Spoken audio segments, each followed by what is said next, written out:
Hello! Today we're going to do something really fun. We're going to use an animal as inspiration to create a clay bobblehead. So I decided that I wanted to make an owl. So the first step was to think about how an owl could look in 3 dimensions.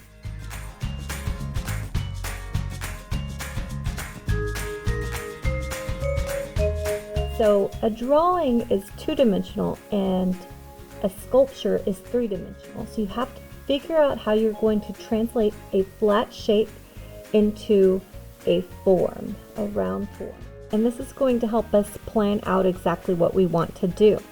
So we're going to create a bobblehead creature, animal or person, and the method is to create pinch pots. So you're going to create 2 pinch pots. One will be the base, that will be the body, and the other one will balance on top, and it's also going to be upside down, so that will be the head. So here's the example that I've made, but I'm going to show you how to create the base. Everybody will get 1 ball of clay. Remember that every second your clay is out in the open air, it is drying. It's really hard to get clay back to this perfect plastic state.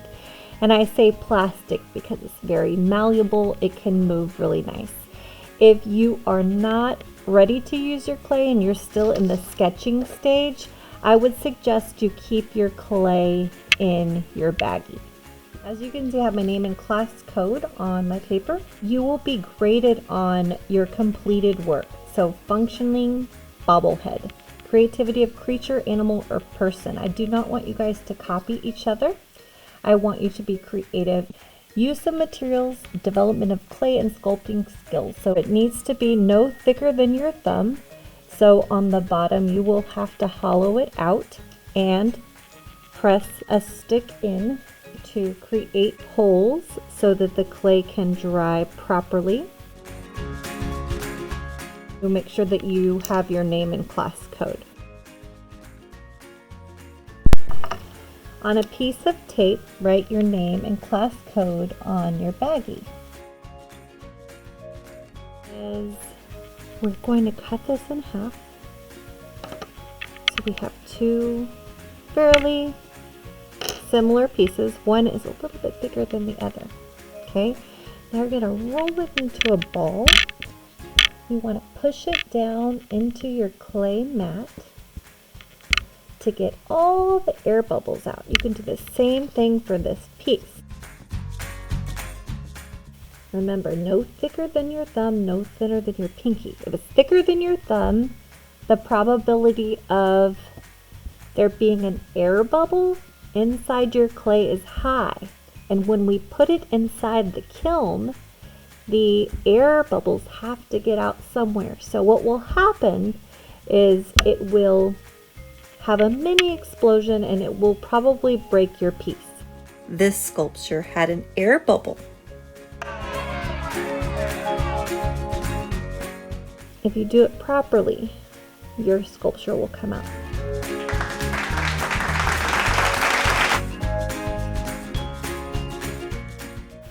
Go ahead and take a little bit of this off so that I could have parts for my additive pieces. So additive pieces are when you add clay to your sculpture, and subtractive pieces are when you take clay away from your sculpture.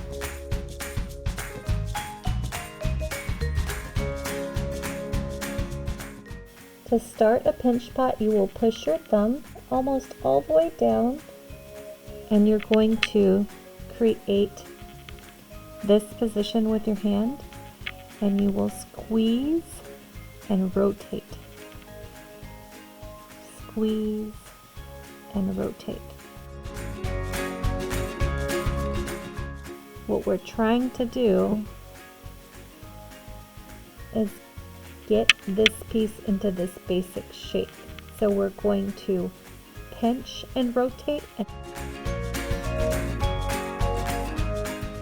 It's a little too thick on the bottom. I'm pinching and I'm rotating. You're always going to want to support your hand. And now I'm going to pinch it up.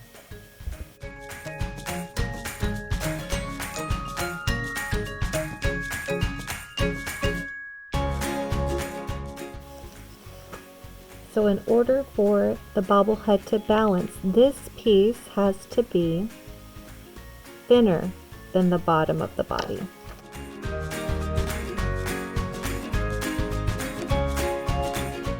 It's looking good so far. Now I'm just going to smooth it out.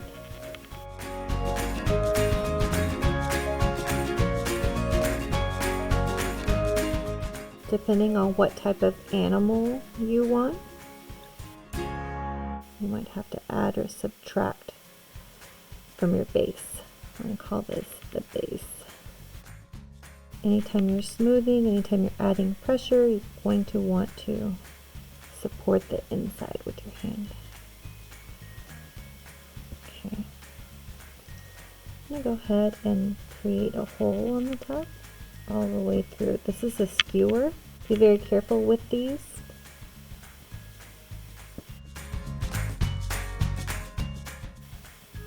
Now I'm going to go ahead and focus on the head of my animal. And since this is my example, I'm going to shape it like this. So the process is similar, except for we want this to be more of a rounded shape instead of a Hershey's kiss.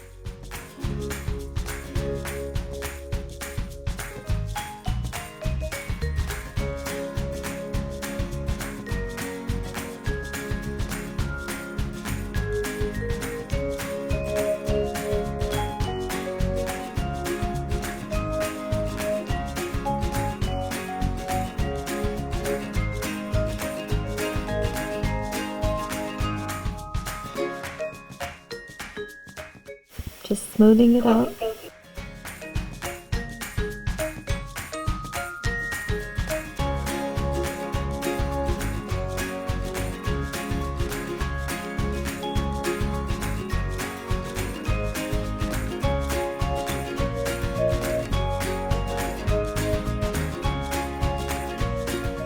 Let all of the air out of your baggie and seal it.